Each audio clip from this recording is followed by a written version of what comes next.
जो है ये पुत्र है किसका, एम का, तो ये दोनों के दोनों क्या हो गए, एक दूसरे के पति पत्नी, है ना। उसके बाद अगली लाइन क्या थी, टी जे की माँ है, तो टी ऑलरेडी महिला थी, किसकी माँ कर दी हमने उसको, एकमात्र क्या है, मतलब इनके जो बी के हैं वो उनके एकमात्र क्या है, पिता है। कौन है ये, जिनको हमने ए माना था, जो पिता है उनको हमने क्या माना था, ए। गुड मॉर्निंग आप सभी को, और गुड मॉर्निंग आपको भी। चलिए हम रीजनिंग का एक बेस्ड बेहतरीन टॉपिक है जो शुरू करने जा रहे हैं, रक्त संबंध या फिर ब्लड रिलेशन, है ना। इसको हम इतनी आसान ट्रिक से करेंगे, इतने आसान तरीके से करेंगे कि आप कोई सी भी एग्जाम में ये टॉपिक आए आप उसको कर दोगे, ठीक है। चलिए स्टार्ट करते हैं।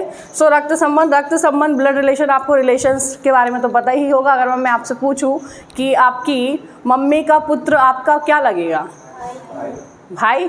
आप यदि आपके मम्मी पापा के सिर्फ केवल एक ही पुत्र है तो आपका वो क्या लगेगा, खुद, है ना। तो इस तरह से पता ही होगा कि माता या मदर की सिस्टर आपको क्या लगेगी, मौसी, ठीक है। मदर के ब्रदर क्या लगेंगे आपको, मामा। पापा की जो बहन है वो क्या लगेंगे, वो। पापा के भाई क्या लगेंगे आप लोगों को, चाचा। तो इस प्रकार से आपको रिलेशन तो पता होंगे, लेकिन ये रिलेशन होते तो बहुत, हमको पता ही, बहुत ज़्यादा कॉम्प्लिकेटेड होते हैं, है ना। कि मम्मी के पापा का, भाई का, बहन का, माँ का पुत्र क्या लगेगा, तो ऐसे करके रिलेशन बहुत डिफ़िकल्ट हो जाता है। चलिए हम उसी को आसान करने के लिए, ये टॉपिक से हम उसको बहुत ज़्यादा आसान करने वाले हैं। सो बिना समय गंवाए स्टार्ट करते हैं, ठीक है। चलो अब इसको आपको ना कुछ चीज़ें जानने की बहुत ज़्यादा ज़रूरत है, कुछ बेसिक सी नीड से, कुछ बेसिक सी चीज़ें हैं जो कि आपको अगर पता चल जाए तो आप बिल्कुल ईजिली इस टॉपिक को या इस रक्त संबंध ब्लड रिलेशन को कर सकते हो, है ना। चलिए देखते हैं, स्टार्ट करते हैं।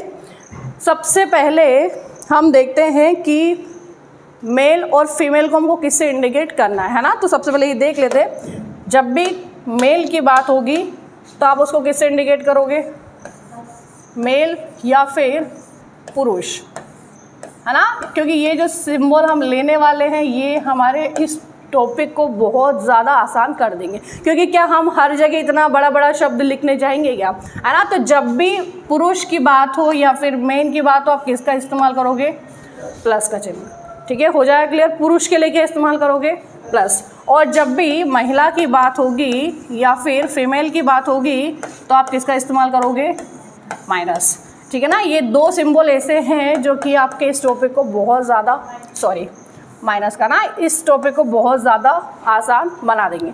तो जहाँ भी पुरुष आए उसके लिए क्या इस्तेमाल करोगे, प्लस। जहाँ पे भी माइनस आए उसके लिए, ठीक है, महिला। अच्छा देखिए, अब हम देख लेते हैं कि माँ और पिता का जो पेयर रहता है वो बराबर होता है या नहीं, है ना। तो जब भी हस्बैंड वाइफ की बात हो या किसी भी जोड़े की बात हो, हम उसको किस फॉर्म में रखेंगे, है ना। चलो उसके लिए देख लेते हैं।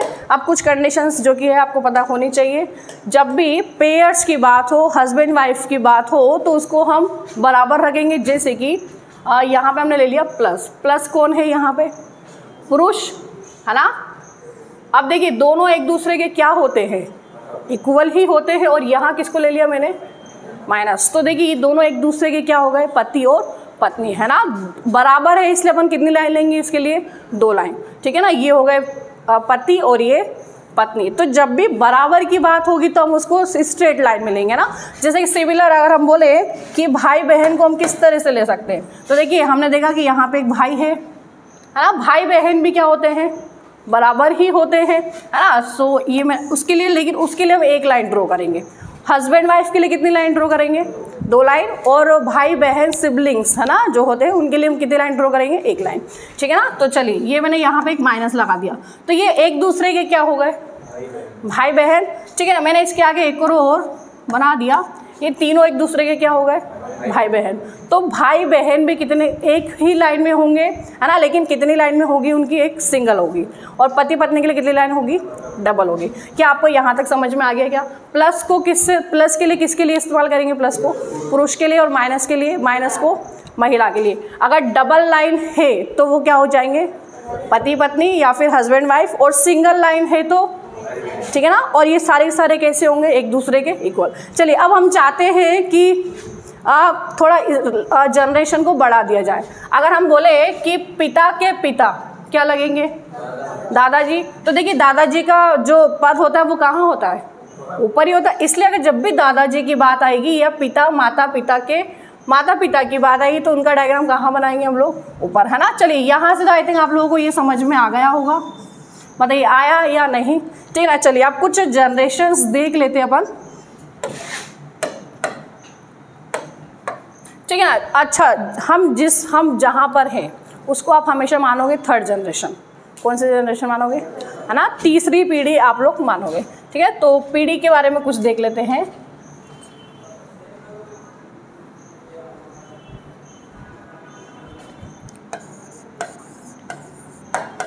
पीढ़ी या फिर जनरेशन।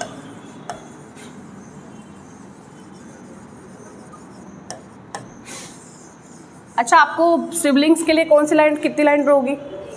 और हस्बैंड वाइफ के लिए, ठीक है। मैंने अभी आपसे बोला कि आप अपने आप को क्या मानोगे, क्योंकि हमें टोटल 5 जनरेशन लेकर चलना है। कितनी जनरेशन लेकर चलना है? टोटल 5। देखिए 5 जनरेशन क्या होगी, है ना, टोटल 5 जनरेशन लेकर चलना है। तो मैंने अभी बोला है कि आपको अपनी वाली कौन सी जनरेशन माननी है? तीसरी। तो आप जहाँ भी हो उसको क्या मान लोगे आप लोग? हमने यहाँ पे लिख दिया सेल्फ या फिर सोयम को कौन सी जनरेशन मानोगे आप लोग, या कौन सी पीढ़ी मानोगे आप लोग? थर्ड या फिर तीसरी पीढ़ी, है ना। अब हम चाहते हैं कि माता पिता को भी इस जनरेशन में ले लिया जाए। तो बताइए माता पिता की जनरेशन कहाँ जाएगी, है ना, क्योंकि उनका पद हमसे ऊपर ही होता है। इसलिए माता पिता की जब भी बात होगी तो उनको हम कहाँ पे ड्रॉ करेंगे? ऊपर की साइड, है ना। तो यहाँ पे कौन आ जाएंगे? माता पिता। यहाँ पे कौन सी वाली जनरेशन आएगी आपकी? ठीक है, ऊपर जाने के लिए आप ऊपर की साइड एरो लगाओगे, नीचे आने के लिए अब आप चाहते हो चलो आपके माता पिता भी हो गए, अब आप चाहते हो कि आपके पुत्र और पुत्री हो, है ना। तो उसकी जनरेशन कहाँ आनी चाहिए? नीचे। तो यहाँ पे कौन सी जनरेशन आ जाएगी आपकी? पुत्र और ये पुत्री, या फिर सन और डॉटर। ये कौन सी जनरेशन हो जाएगी? 4th जनरेशन, ठीक है ना। ये कौन सी जनरेशन हो जाएगी? 2nd generation. चलिए अब जैसे कि देखो हम ज़्यादा लंबा रिलेशन तो देखते नहीं है ना, दादा दादी तक भी हम जा सकते हैं। बहुत रेयर केस में हम परदादा या परदादी के केस में भी जाएंगे। लेकिन अब भी हमने फिलहाल कितनी जनरेशन ली है? सिर्फ 5 ली है। तो देखिए अब माता पिता क्या लगेंगे आपको? दादा दादी। उनकी जनरेशन कहाँ पर होगी? ऊपर की साइड ही होगी। तो यहाँ पे हम लोग इनको बोल सकते हैं दादी और दादा, ठीक है। हो गया क्लियर? ये कौन सी जनरेशन हो जाएगी? ये हो जाएगी आपकी 1st जनरेशन। बताइए यहाँ तक समझ में आया कि नहीं? एक लास्ट जनरेशन बची है, आपके पुत्र पुत्री भी हो गए हैं, क्यों ना आपके पोता और पोती भी हो जाए। तो बताइए अब उनकी जनरेशन कहाँ जाएगी? सबसे नीचे। तो सबसे नीचे वाली कौन सी जनरेशन रहेगी? इसको हम बोल सकते हैं पोता पोती, है ना, ग्रैंड सन ग्रैंड डॉटर, ठीक है ना। सो इस प्रकार से टोटल कितनी जनरेशन हो गई? 5। आपको अपनी जनरेशन कौन सी माननी है? 3rd। अगर आपको माता पिता के पास जाना है तो कहाँ पे जाओगे? एक एरो ऊपर जाओगे। अगर आपको दादा दादी के पास जाना है तो कितनी स्टेप छोड़कर जाओगे? एक बीच की स्टेप आप 2nd स्टेप छोड़ के कहाँ पे चले जाओगे? 1st पे, ठीक है ना। पुत्र पुत्री या सन और डॉटर पर आना है तो 4th जनरेशन, और अगर पोता या पोती पर आना है तो कौन सी जनरेशन हो जाएगी? 5। क्या आपको ये 5 जनरेशन याद रहेगी क्या, है ना? चलो देखते हैं अब आगे नेक्स्ट, ठीक है ना। बताइए पुरुष के लिए क्या इस्तेमाल करोगे आप लोग? महिला के लिए क्या इस्तेमाल करोगे? माइनस, है ना। अगर बराबर की बात होगी तो एक ही लाइन में रहेंगे, है ना। जैसे कि बराबर देखो सेल्फ में हम खुद भी होते हैं, हमारे भाई बहन भी होते हैं, तो ये कौन सी लाइन में जाएंगे आपके? इसी सेल्फ वाली या 3rd जनरेशन में ही जाएंगे, है ना, ठीक है ना। और अगर पेयर अगर पति पत्नी की बात हो, दंपति की बात हो, हस्बैंड वाइफ की बात हो, तो कितने लाइन से उनको ड्रॉ करेंगे?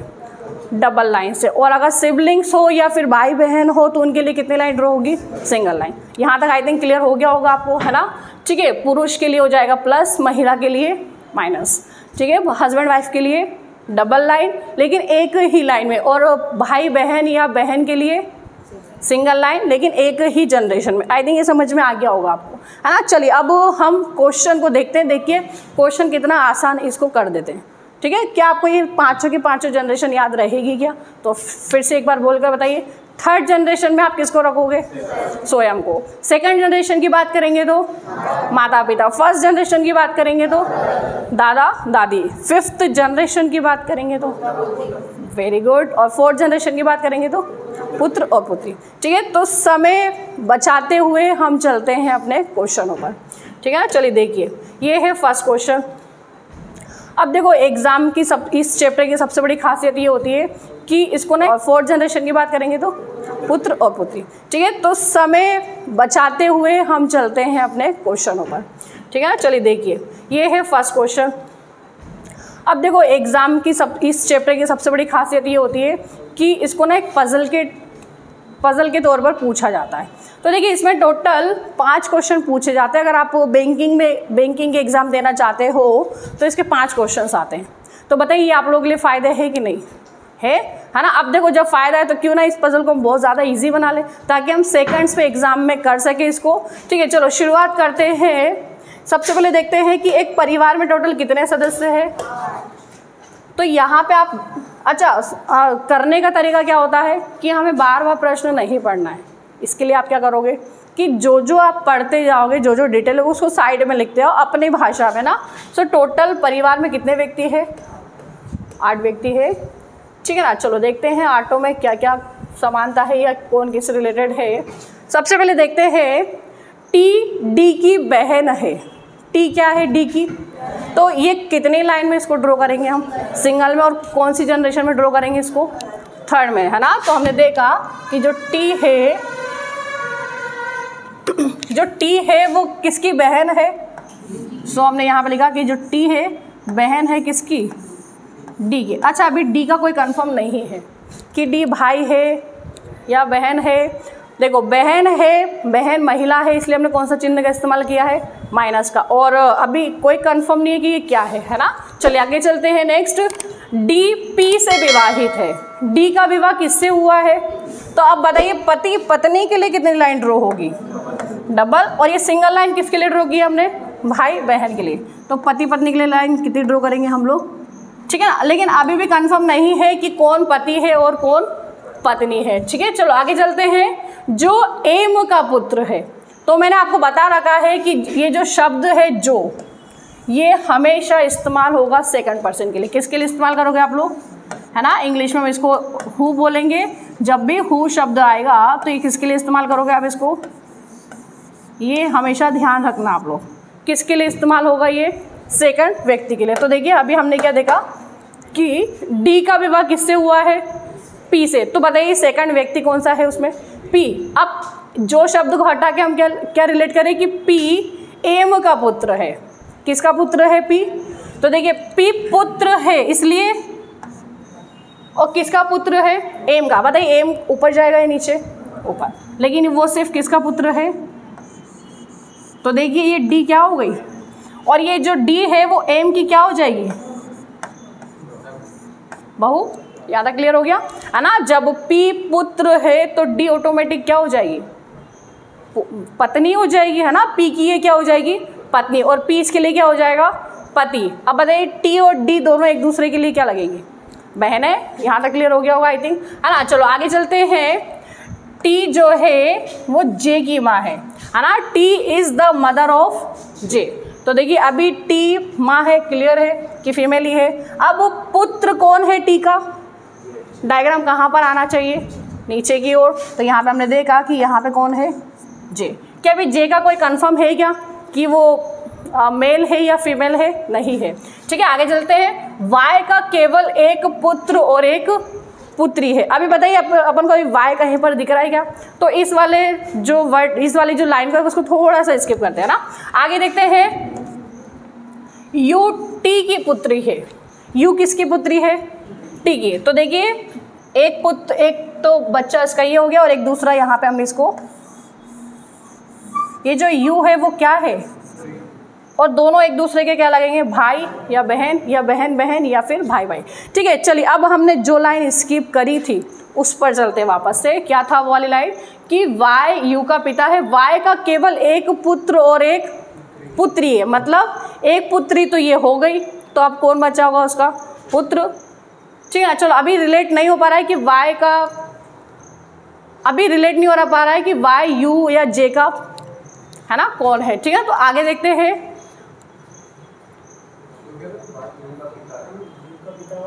ठीक है, सॉरी, वाई यू का पिता है, तो वाई क्या है, यू का पिता। अब देखो ये क्या हो गए, पिता, दोनों एक दूसरे के क्या हो जाएंगे, टी और वाई, टी और वाई एक दूसरे के क्या हो जाएंगे, पति पत्नी, है ना। अब उन्होंने एक लाइन और बोली थी कि वाई का केवल एक पुत्र है और एक पुत्री, तो देखिए एक पुत्री तो ऑलरेडी हो चुकी है, तो जे क्या होगा, पुत्र, तो यहाँ से क्लियर हो गया। और ये दोनों एक दूसरे के क्या हो जाएंगे, भाई बहन, ठीक है। आगे चलते हैं, क्यू डी का पुत्र है, क्यू जो है वो किसका पुत्र है।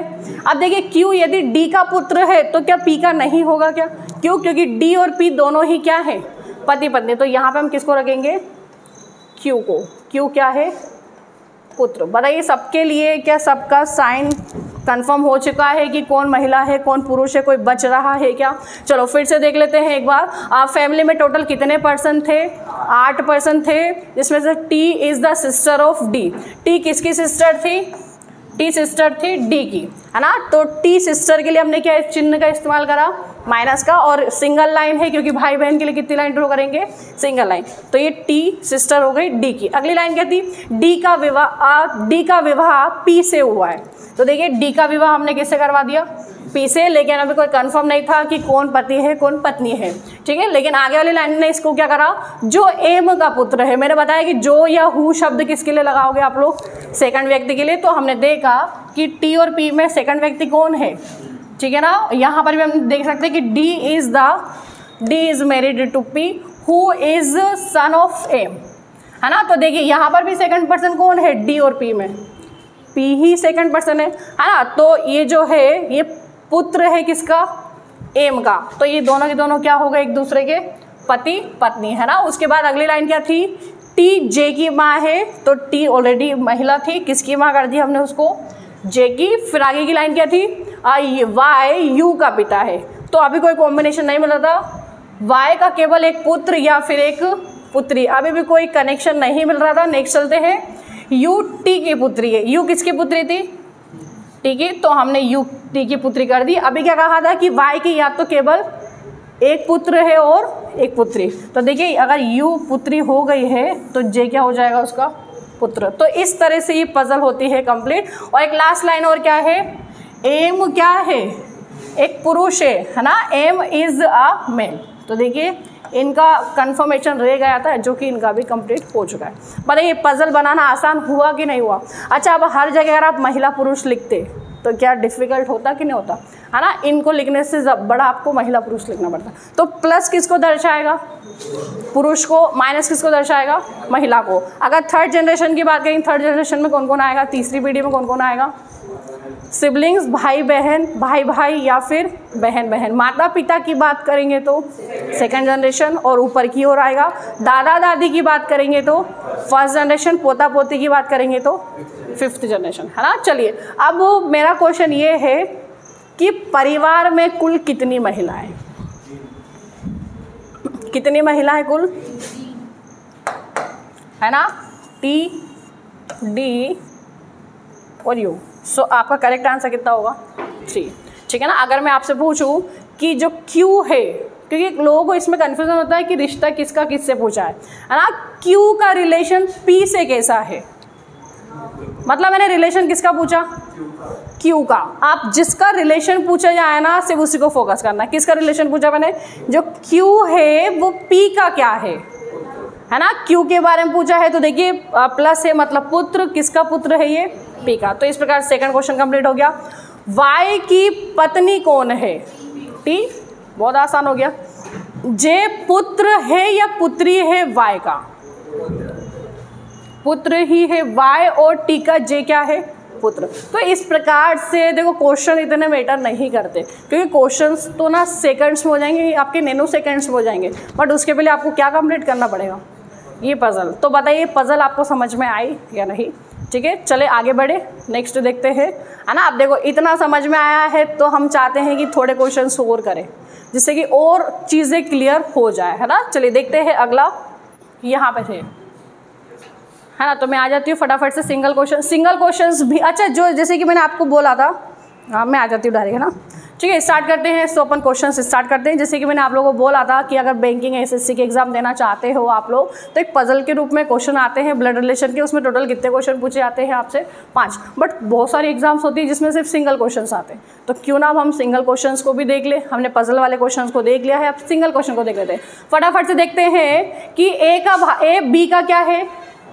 तो ए भाई है किसका? बी का। लाइन कितनी ड्रॉ करेंगे? सिंगल। ठीक है, बी सी का भाई है। बी किसका भाई है? सी का। तो देखिए बी भी भाई हो गया किसका? ये तीनों एक दूसरे के क्या हो गए? भाई बहन। सी डी का क्या है? पति है। सी डी का क्या है? पति है। तो सी देखो पति है, इसलिए प्लस का साइन किसका पति है? अब देखो पति है तो हमने कितनी लाइन ड्रॉ कर दी? Double line. अब सी पति है तो डी क्या हो जाएगी? पत्नी हो जाएगी, है ना। ई जो है वो ए का पिता है। ई क्या है? ए का पिता। अच्छा, ई अगर ए का पिता है, पिता के लिए हम कहाँ जाएंगे? सेकंड जनरेशन, ऊपर की ओर जाएंगे। यदि ई ए का पिता है तो क्या बी का पिता नहीं होगा? क्या सी का पिता भी होगा और डी का क्या होगा? लेकिन वो ससुर, है ना, फादर इन लॉ। ठीक है ना। चलो देखते हैं क्वेश्चन क्या पूछा है आपसे कि डी ई से कैसे संबंधित है। अब देखो लोगों को ना कन्फ्यूजन यही होता है कि रिलेशन किसका किससे पूछा है। आप लोग हमेशा ध्यान रखें जो फर्स्ट व्यक्ति है उसका रिलेशन पूछा है। तो डी क्या लगता है किसका? ई का। तो देखिए डी क्या लगता है ई का? क्या बहू लगेगी या नहीं? ये तो नहीं पूछा कि ई क्या लगता है, पूछा क्या है? डी का रिश्ता क्या है ई से, तो क्या हो जाएगा? बहू, या फिर हम बोल सकते हैं डॉटर इन लॉ। आया मजा क्वेश्चन में? ठीक है, चलो अगले क्वेश्चन की ओर बढ़ते हैं। नेक्स्ट क्वेश्चन देखिए, क्यू एम और एन की क्या है? माता, है ना। देखिए क्यू क्या है? माता है। तो माता कहाँ होगी? ऊपर ही होगी। अच्छा, किसकी माता है ये? एम और एन। तो एम और एन कहाँ, कौन सी जनरेशन में आएंगे? इसके नीचे वाली जनरेशन में आएंगे। यहाँ पे अभी हमने देखा कि यहाँ पे कौन कौन लोग हैं। एक तो एम है और एक, लेकिन अभी अपन कोई कंफर्म नहीं है कि कौन मेल है कौन फीमेल है। ठीक है ना। अब देखते हैं एन का विवाह किससे हुआ है। तो देखिए एन का विवाह किससे हुआ है? ओ से। और ये दोनों क्या है? या तो भाई भाई हो सकते हैं, या फिर बहन बहन, या फिर भाई बहन। अगला देखते हैं क्यू। अच्छा, डायरेक्ट क्वेश्चन क्या पूछ लिया गया? अभी हमें कंफर्म नहीं है ना कि कौन क्या है। क्वेश्चन क्या पूछा है? क्यू ओ से किस प्रकार संबंधित है, मतलब रिश्ता किसका पूछा है? क्यू का। अब देखिए क्यू का तो हमें पता है कि फीमेल ही है। अगर अब ये पुत्र होता तो ये क्या हो जाएगी? उनकी बहू। ये पुत्री होगी तो ये क्या हो जाएंगे? उनके दामाद। लेकिन इनको लेकर क्वेश्चन नहीं पूछा। क्वेश्चन किसको पूछा है? अब चाहे ये पुत्र हो एन या पुत्री हो, लेकिन क्यू ओ की क्या लगेगी? सास से ही लगेगी, मतलब mother in law. So correct answer क्या होगा आपका? Mother in law. ठीक है, बताइए समझ में आया कि नहीं आया? साथ में मैंने लिखा भी है कि साथ में ये भी है कि ये क्वेश्चन कहाँ पे आया हुआ है। तो देखो आरआरबी ग्रुप डी 2018 में क्वेश्चन आया था। ठीक है, चलो अगला देखते हैं। नेक्स्ट कुछ क्वेश्चंस आप लोग भी ट्राई करने की कोशिश करो। ठीक है, देखते हैं पी क्यू की क्या है? माता, है ना। पी माता है किसकी? तो क्यू कहाँ आएगा? नीचे की ओर। क्यू वाई की क्या है? बहन। तो देखिए क्यू बहन है, इसलिए माइनस किसकी बहन है? ये वाई की। अगला देखते हैं वाई ई का पति है। मतलब क्लियर हो गया कि वाई क्या है? पति किसका है? तो ई क्या हो जाएगी? उसकी पत्नी। अगला देखते हैं एफ वाई का पुत्र है। जो एफ है वो किसका पुत्र है? तो देखिए अगर वाई का पुत्र है तो ई का भी तो पुत्र होगा। तो एफ क्या है? दोनों का पुत्र। ठीक है, अगला देखते हैं। नेक्स्ट क्या है? जी ई का भाई है। जी किसका भाई है? ई का। किसका भाई है? जी। ठीक है ना। अभी आपको रिलेशन समझ में आएगा। एन जी का पिता है। एन किसका पिता है? तो देखिए यदि एन जी का पिता है तो ई का भी तो पिता होगा कि नहीं होगा? तो ये इस प्रकार से हमारा डायग्राम बन चुका है। देखिए क्यू और वाई एक दूसरे के क्या है? भाई बहन। ई और जी एक दूसरे के क्या है? भाई बहन। वाई और ई एक दूसरे के क्या है? पति पत्नी। एफ क्या है? वाई और ई का पुत्र, है ना। एन के पुत्र पुत्री कौन है? ई और जी। देखते हैं क्वेश्चन क्या पूछा है। जी का रिश्ता, किसका रिश्ता पूछा है? जी का। किससे पूछा है? वाई से। तो हमने देखा कि जी ये है। देखो जी ई का क्या है? भाई। तो वाई का क्या होगा? क्योंकि ई का पति कौन है? वाई। तो जी वाई का क्या लगेगा? है ना, ब्रदर इन लॉ, या फिर हम बोल सकते हैं कि पत्नी का भाई, या फिर बहन का पति तो वाई हो जाएगा। तो जी के बारे में पूछा इसलिए जी क्या लगेगा, ब्रदर इन लॉ, है ना। सो आपका आंसर क्या हो जाएगा, ब्रदर। अच्छा, इंग्लिश की एक बेस्ट बात होती है, चाहे जीजा की बात करो या फिर जीजा सा की बात करो या फिर साला सा की बात करो, इंग्लिश में उसको हम क्या बोलेंगे, ब्रदर इन लॉ ही बोलेंगे। चाहे ननंद की बात करो या फिर भाभी की बात करो, उसको इंग्लिश में हम क्या बोलेंगे, सिस्टर इन लॉ, है ना। तो ये कुछ वर्ड से जो कि आपको याद होना बहुत ज़रूरी है ना। ठीक है, अगले क्वेश्चन की ओर बढ़ते हैं। नेक्स्ट देखिए, नेक्स्ट क्या है, एक्स और वाई दोनों की दोनों क्या है भाई, फटाफट से निपटाते हैं। एक्स और वाई दोनों की दोनों क्या है, अब देखो यहाँ पे कोई डाउट नहीं, एक्स और वाई दोनों की दोनों क्या है भाई। बी ए का क्या है, अभी कोई कनेक्शन नहीं है, लेकिन एक एक्स की क्या है, जो ए है वो क्या है, तो देखो माँ को हम कहाँ बना देंगे, ऊपर की ओर। अभी देखा था बी ए का क्या था, भाई था, तो ये बी कहाँ हो जाएगा, ये भाई है ए का। ठीक है, क्वेश्चन क्या पूछा है कि अच्छा देखो, यदि ए एक्स की माँ है तो क्या वाई की माँ नहीं होगी क्या, तो ये दोनों की माँ है। क्वेश्चन क्या पूछा है कि बी का रिश्ता बताना है आपको, किससे, वाई से। बी क्या लगेगा, वाई का मामा ही लगेगा। करेक्ट आंसर क्या हो जाएगा आपका, मामा या फिर अंकल, है ना। चलो अब देखो, इंग्लिश में वही मैं बोल रही हूँ सेम, अंकल को ही डिनोट करते हैं, चाहे वो मामा हो या फिर चाचा हो या फिर ताऊ जी हो, है ना। लेकिन अगर जैसे कि एक ही ऑप्शन में चाचा भी आ गया और मामा भी आ गया तो वो इंडिकेट कर देंगे मटेरिनल अंकल या फिर पेटर्नल अंकल, है ना। उस बात का आप लोग ध्यान रखिए। ठीक है, अगला क्वेश्चन देखते हैं। मोहिनी कहती है, देखो अब कुछ क्वेश्चन ऐसे इंडिकेट करने वाले भी आ जाते हैं, ज़रूरी नहीं कि भाई बहन इस तरह से आए, कुछ ऐसे भी आते हैं। क्या है, मोहिनी क्या कहती है कि राजीव के पिता, है ना। चलो अब इस क्वेश्चन को आप कैसे करोगे, ये मोहिनी है और इसने क्या कहा है, ठीक है ना, राजीव के कौन, पिता, इसको हम नाम दे देते हैं ए। मोहिनी ने क्या कहा कि राजीव के पिता, मेरे पिता, कुछ समझ में आ रहा है, राजीव के पिता मतलब इनकी बात हो रही है, ठीक है ना, इनके पिता जो भी होंगे और उनको नाम दे देते हैं अपन बी। फिर से सुनिए, मोहिनी ने क्या कहा कि राजीव के पिता, मेरे पिता के एकमात्र क्या है, मतलब इनके जो बी के हैं वो उनके एकमात्र क्या है, पिता है। कौन है, ये जिनको हमने ए माना था, जो पिता है उनको हमने क्या माना था, ए। कुछ समझ में आया। मोहिनी के पिता के एकमात्र क्या है, पुत्र। तो देखिए मोहिनी और ए दोनों एक दूसरे के क्या होंगे, भाई बहन ही होंगे, क्योंकि एकमात्र पुत्र बोला है। तो मोहिनी ए वाले पिता की क्या होगी, बहन, और ए वाले पिता मोहिनी के क्या होंगे, भाई। क्वेश्चन में क्या पूछा है, मोहिनी का रिश्ता राजीव से क्या है, तो आंसर क्या होगा आपका, बहन। कुछ समझ में आया। आप इसको रिलेट करके देखो कि मोहिनी ने क्या कहा कि जो राजीव के जो पिता है वो मेरे पिता के क्या है, इकलौते पुत्र, मतलब मोहिनी का वो इकलौता क्या होगा, भाई ही होगा, इसलिए करेक्ट आंसर क्या होगा आपका, ठीक है ना, सिस्टर। अगला देखते हैं नेक्स्ट। ठीक है, तो इसी प्रकार से आप लोगों को क्या ब्लड रिलेशन, रक्त संबंध समझ में आया है क्या, है ना। देखो हमने बिल्कुल आसान तरीके से रक्त संबंध को किया है। आप लोग ज़्यादा से ज़्यादा प्रैक्टिस करिए, इससे बाहर जब भी आप कोई सा भी क्वेश्चन लगाओगे तो आपको ईजिली बनेगा, है ना। तो यदि आपको हमारा वीडियो पसंद आया है तो वीडियो को लाइक करना ना भूलें, साथ ही इसको शेयर करिए, और यदि अगर आप नए हैं तो हमारे चैनल को सब्सक्राइब करना ना भूलें। Thank you.